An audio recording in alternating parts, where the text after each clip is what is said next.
He found himself in the neighborhood of the asteroids 325, 326, 327, 328, 329, and 330.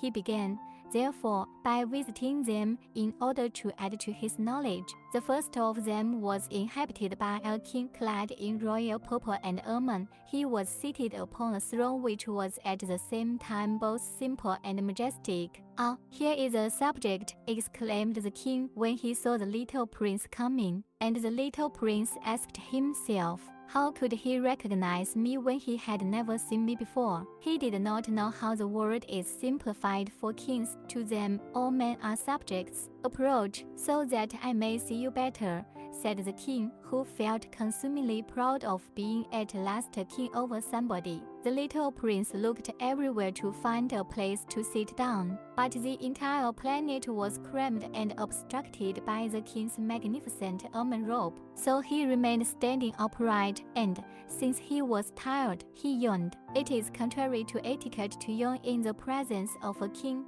the monarch said to him. "I forbid you to do so." "I can't help it, I can't stop myself," replied the little prince, thoroughly embarrassed. "I have come on a long journey and I have had no sleep." Then the king said, "I order you to yawn. It is years since I have seen anyone yawning. Yawns to me are objects of curiosity. Come, now, yawn again." "It is an order. That frightens me. I cannot anymore," murmured the little prince, now completely abashed. Hum, replied the king. "Then I order you sometimes to yawn and sometimes to." He sputtered a little and seemed vexed, for what the king fundamentally insisted upon was that his authority should be respected. He tolerated no disobedience.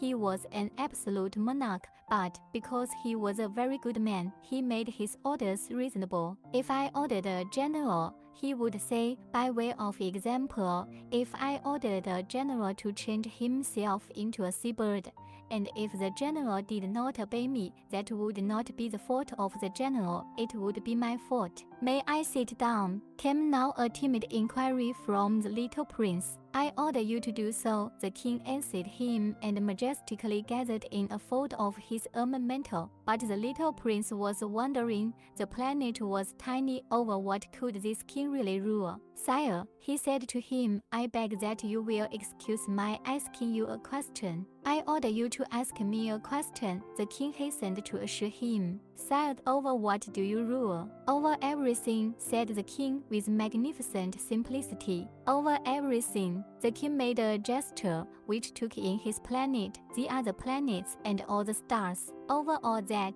asked the little prince. "Over all that," the king answered, for his rule was not only absolute, it was also universal. "And the stars obey you?" "Certainly they do," the king said. "They obey instantly. I do not permit insubordination." Such power was a thing for the little prince to marvel at.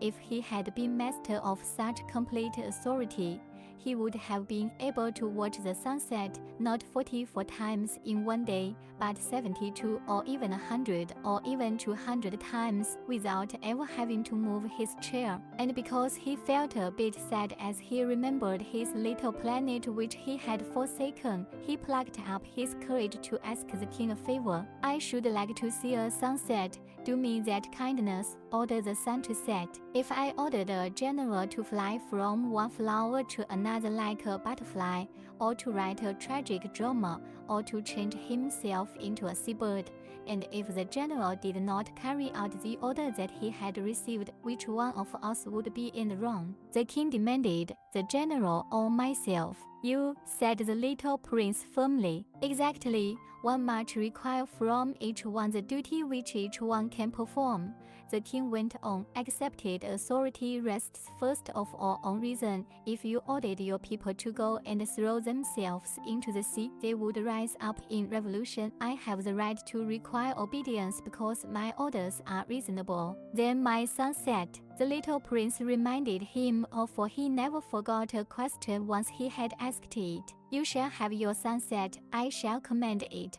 But according to my science of government, I shall wait until conditions are favorable. When will that be? Inquired the little prince. Hum, replied the king, and before saying anything else he consulted a bulky almanac.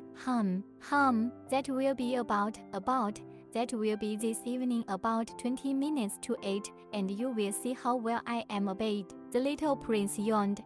He was regretting his lost sunset, and then, too, he was already beginning to be a little bored. I have nothing more to do here, he said to the king, so I shall set out on my way again. Do not go, said the king, who was very proud of having a subject.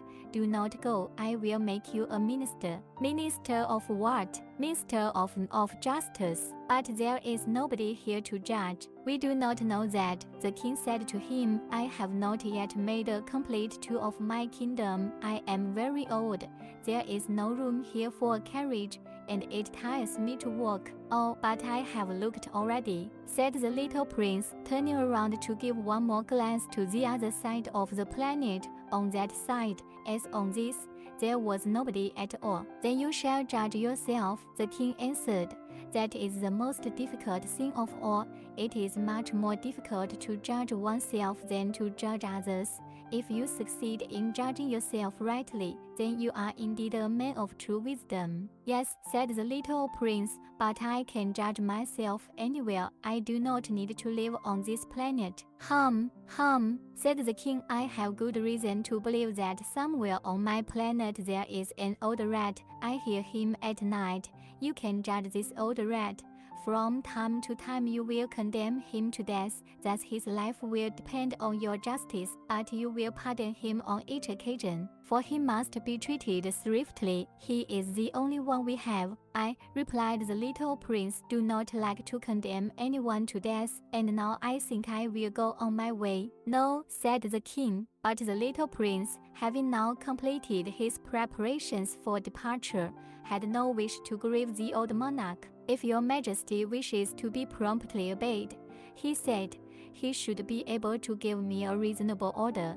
He should be able, for example, to order me to be gone by the end of 1 minute. It seems to me that conditions are favorable. As the king made no answer, the little prince hesitated a moment. Then, with a sigh, he took his leave. I made you my ambassador, the king called out hastily. He had a magnificent air of authority. The grown-ups are very strange, the little prince said to himself as he continued on his journey. The second planet was inhabited by a conceited man. I am about to receive a visit from an admirer, he exclaimed from afar when he first saw the little prince coming. For two conceited men or other men are admirers. Good morning, said the little prince. That is a queer hat you are wearing. It is a hat for salutes, the conceited man replied.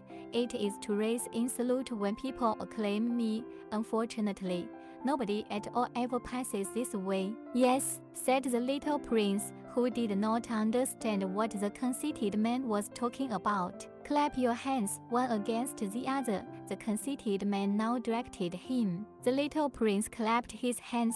The conceited man raised his hat in a modest salute. This is more entertaining than the visit to the king, the little prince said to himself, and he began again to clap his hands, one against the other. The conceited man again raised his hat in salute. After 5 minutes of this exercise, the little prince grew tired of the game's monotony. And what should one do to make the hat come down? He asked, but the conceited man did not hear him. Conceited people never hear anything but praise. Do you really admire me very much? He demanded of the little prince. What does that mean, admire? To admire means that you regard me as the handsomest, the best dressed, the richest, and the most intelligent man on this planet. But you are the only man on your planet. Do me this kindness, admire me just the same. I admire you, said the little prince, shrugging his shoulders slightly, but what is there in that to interest you so much?" And the little prince went away. "The grown-ups are certainly very odd," he said to himself as he continued on his journey. The next planet was inhabited by a tippler. This was a very short visit, but it plunged the little prince into deep dejection. "What are you doing there?" he said to the tippler, whom he found settled down in silence before a collection of empty bottles and also a collection of full bottles. "I am drinking," replied the tippler with a lugubrious air. "Why are you drinking?" demanded the little prince. "So that I may forget," replied the tippler. "Forget what?" inquired the little prince, who already was sorry for him. "Forget that I am ashamed," the tippler confessed, hanging his head. "Ashamed of what?" insisted the little prince, who wanted to help him. "Ashamed of drinking." The tippler brought his speech to an end and shut himself up in an impregnable silence, and the little prince went away puzzled. "The grown-ups are certainly very, very odd," he said to himself as he continued on his journey. The fourth planet belonged to a businessman. This man was so much occupied that he did not even raise his head at the little prince's arrival. "Good morning," the little prince said to him. "Your cigarette has gone out. 3 and 2 make 5. 5 and 7 make 12. 12 and 3 make 15. Good morning. 15 and 7 make 22. 22 and 6 make 28. I haven't time to light it again. 26 and 5 make 31. Phew. Then that makes 501,622,731. 500 million what?" asked the little prince. "Eh? Are you still there? 501 million. I can't stop. I have so much to do. I am concerned with matters of consequence. I don't amuse myself with balderdash. 2 and 5 make 7. 501 million what?" repeated the little prince, who never in his life had let go of a question once he had asked it. The businessman raised his head. "During the 54 years that I have inhabited this planet, I have been disturbed only 3 times.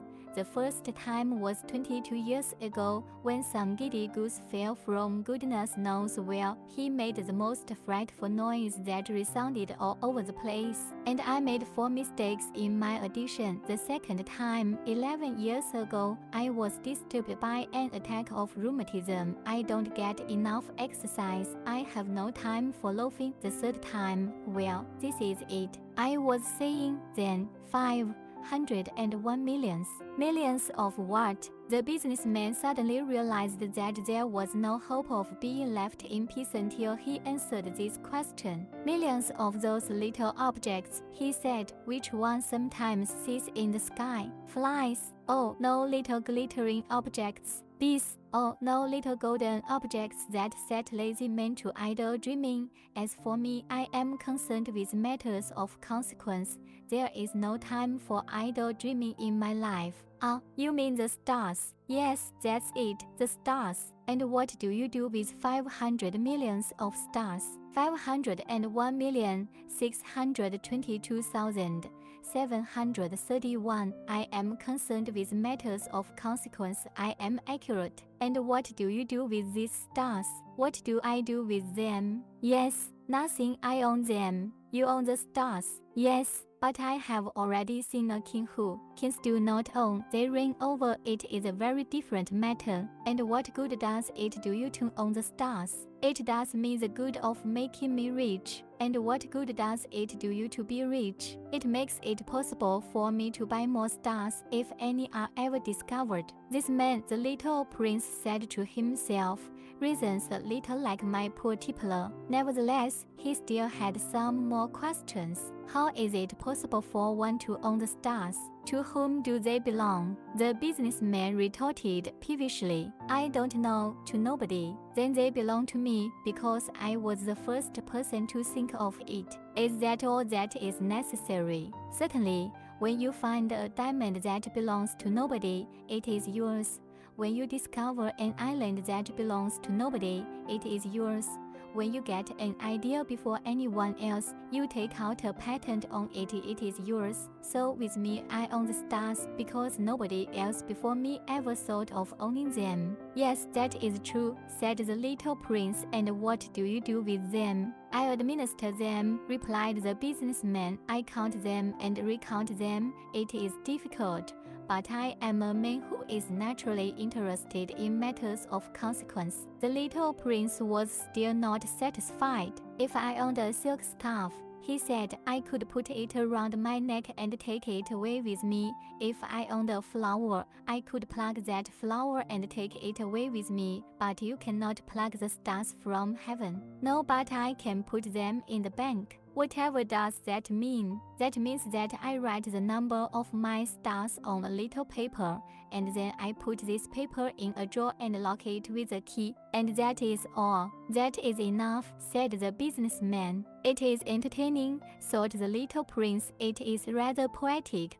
but it is of no great consequence. On matters of consequence, the little prince had ideas which were very different from those of the grown-ups. I myself own a flower. He continued his conversation with the businessman, which I water every day. I own 3 volcanoes, which I clean out every week, for I also clean out the one that is extinct. One never knows. It is of some use to my volcanoes, and it is of some use to my flower, that I own them, but you are of no use to the stars. The businessman opened his mouth, but he found nothing to say in answer, and the little prince went away. The grown-ups are certainly altogether extraordinary, he said simply, talking to himself as he continued on his journey. The 5th planet was very strange.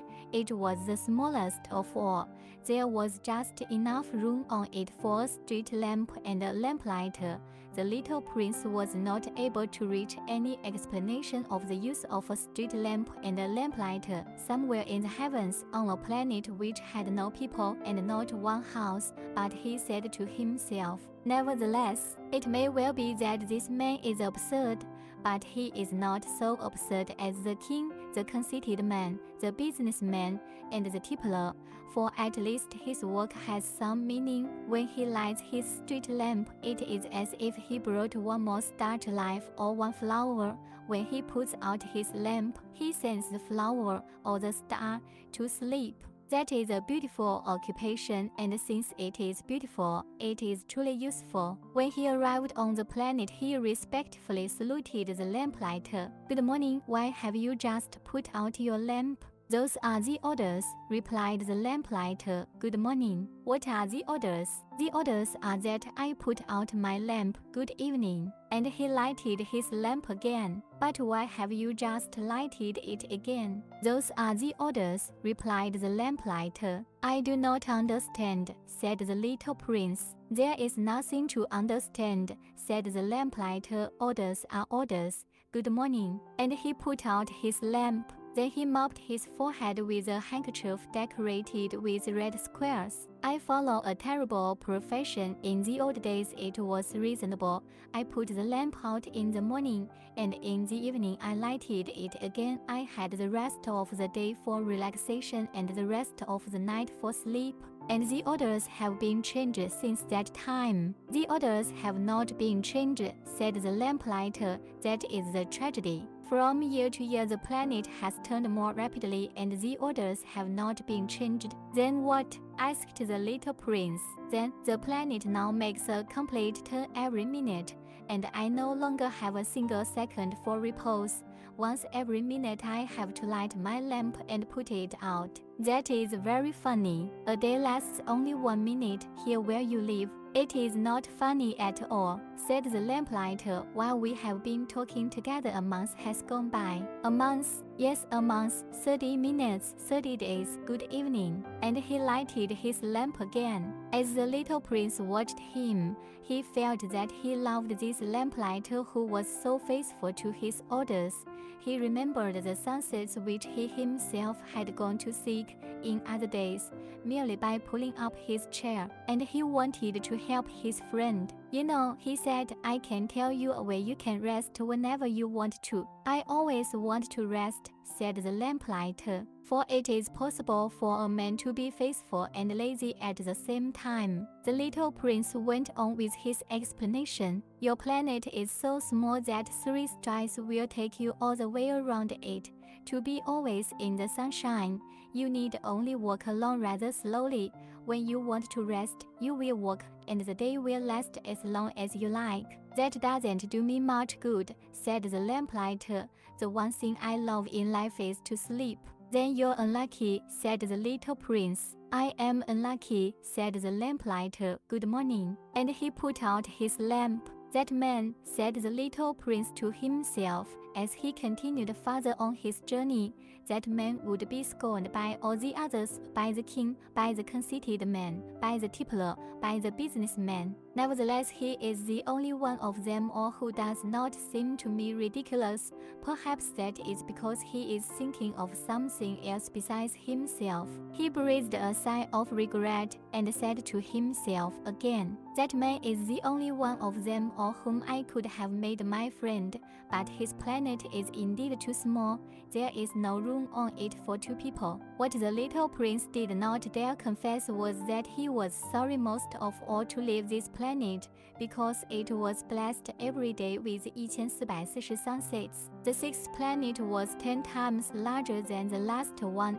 It was inhabited by an old gentleman who wrote voluminous books. Oh, look, here is an explorer, he exclaimed to himself when he saw the little prince coming. The little prince sat down on the table and panted a little. He had already traveled so much and so far. Where do you come from? The old gentleman said to him. What is that big book? Said the little prince. What are you doing? I am a geographer, the old gentleman said to him. What is a geographer? Asked the little prince. A geographer is a scholar who knows the location of all the seas, rivers, towns, mountains, and deserts. That is very interesting, said the little prince. Here at last is a man who has a real profession. And he cast a look around him at the planet of the geographer. It was the most magnificent and stately planet that he had ever seen. Your planet is very beautiful, he said. Has it any oceans? I couldn't tell you, said the geographer. The little prince was disappointed. Has it any mountains? I couldn't tell you, said the geographer. And towns and rivers and deserts? I couldn't tell you that either, but you are a geographer. Exactly, the geographer said, but I am not an explorer. I haven't a single explorer on my planet. It is not the geographer who goes out to count the towns, the rivers, the mountains, the seas, the oceans, and the deserts. The geographer is much too important to go loafing about. He does not leave his desk, but he receives the explorers in his study. He asks them questions, and he notes down what they recall of their travels, and if the recollections of anyone among them seem interesting to him, the geographer orders an inquiry into that explorer's moral character. Why is that? Because an explorer who told lies would bring disaster on the books of the geographer. So would an explorer who drank too much. Why is that? Asked the little prince. Because intoxicated men see double. Then the geographer would note down 2 mountains in a place where there was only one. I know someone, said the little prince, who would make a bad explorer. That is possible. Then, when the moral character of the explorer is shown to be good, an inquiry is ordered into his discovery. One goes to see it. No, that would be too complicated, but one requires the explorer to furnish proofs. For example, if the discovery in question is that of a large mountain, one requires that large stones be brought back from it. The geographer was suddenly stirred to excitement. But you come from far away. You are an explorer. You shall describe your planet to me. And having opened his big register, the geographer sharpened his pencil. The recitals of explorers are put down first in pencil. One waits until the explorer has furnished proofs before putting them down in ink. "Well," said the geographer expectantly. "Oh, where I live," said the little prince. "It is not very interesting. It is also small. I have 3 volcanoes. 2 volcanoes are active and the other is extinct, but one never knows." "One never knows," said the geographer. "I have also a flower." "We do not record flowers," said the geographer. "Why is that?" "The flower is the most beautiful thing on my planet." "We do not record them," said the geographer, "because they are ephemeral." "What does that mean, ephemeral?" "Geographies," said the geographer, "are the books which, of all books, are most concerned with matters of consequence. They never become old-fashioned. It is very rarely that a mountain changes its position. It is very rarely that an ocean empties itself of its waters. We write of eternal things, but extinct volcanoes may come to life again." The little prince interrupted. "What does that mean, ephemeral?" "Whether volcanoes are extinct or alive, it comes to the same thing for us," said the geographer. "The thing that matters to us is the mountain. It does not change." "But what does that mean, ephemeral?" repeated the little prince, who never in his life had let go of a question once he had asked it. "It means which is in danger of speedy disappearance." "Is my flower in danger of speedy disappearance?" "Certainly it is." "My flower is ephemeral," the little prince said to himself, "and she has only forethought to defend herself against the world, and I have left her on my planet all alone." That was his first moment of regret, but he took courage once more. "What place would you advise me to visit now?" he asked. "The planet Earth," replied the geographer. "It has a good reputation." And the little prince went away, thinking of his flower. So then the 7th planet was the Earth. The Earth is not just an ordinary planet. One can count their young kings, not forgetting, to be sure, the Negro kings among them. 7000颗geographers, 90万 businessmen, 750万 tipplers, 3亿1100万 conceited men, that is to say, about 20亿颗 round-ups. To give you an idea of the size of the Earth, I will tell you that before the invention of electricity, it was necessary to maintain over the whole of the 6 continents a veritable army of 46211 lamplighter for the street lamps. Seen from a slight distance, that would make a splendid spectacle. The movements of this army would be regulated like those of the ballet in the opera. First would come the turn of the lamplighter of New Zealand and Australia. Having set their lamps alight, these would go off to sleep. Next, the lamplighters of China and Siberia would enter for their steps in the dance, and then they too would be waved back into the winds. After that would come the turn of the lamplighters of Russia and the Indies, then those of Africa and Europe, then those of South America, then those of South America, then those of North America, and never would they make a mistake in the order of their entry upon the stage. It would be magnificent. Only the man who was in charge of the single lamp at the North Pole, and his colleague who was responsible for the single lamp at the South Pole, only these two would live free from toil and care. They would be busy twice a year. When one wishes to play the wit, he sometimes wanders a little from the truth. I have not been altogether honest in what I have told you about the lamplighters, and I realize that I run the risk of giving a false idea of our planet to those who do not care now. It may occupy a very small place upon the earth if the 2 billion inhabitants who people its surface were all to stand upright and somewhat crowded together, as they do for some big public assembly. They could easily be put into one public square 20 miles long and 20 miles wide. All humanity could be piled up on a small Pacific island. The grown-ups, to be sure, will not believe you when you tell them that. They imagine that they fill a great deal of space.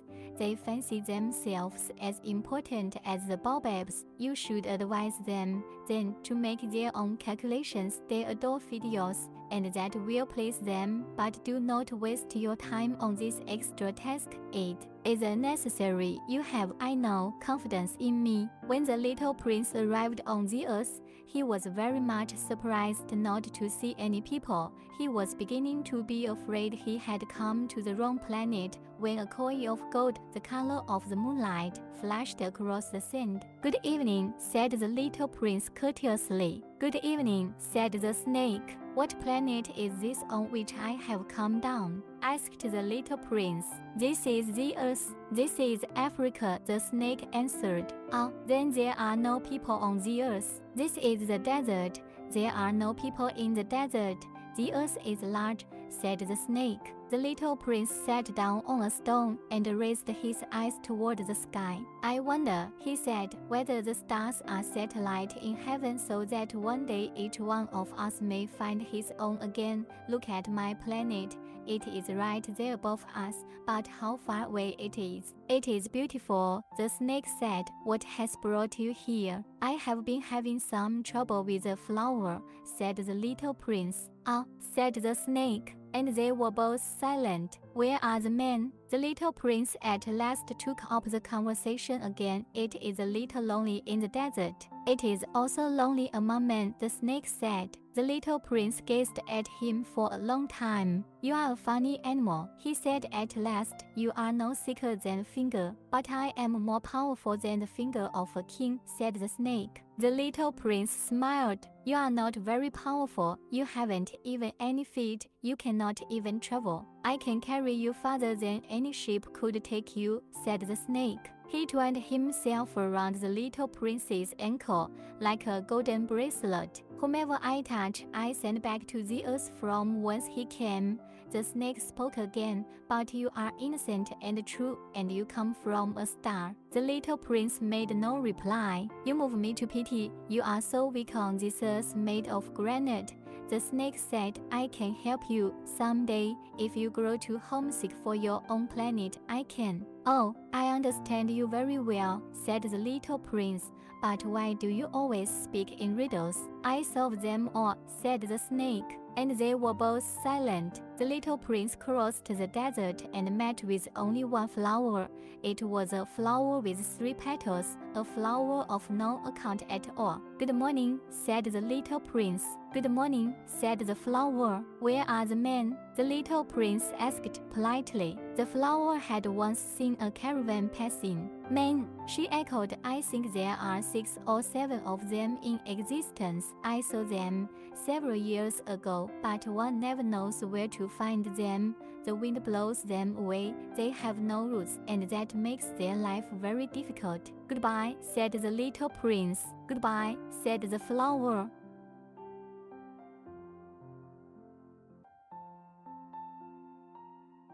If you enjoy this channel, please subscribe, like, and share. Thank you.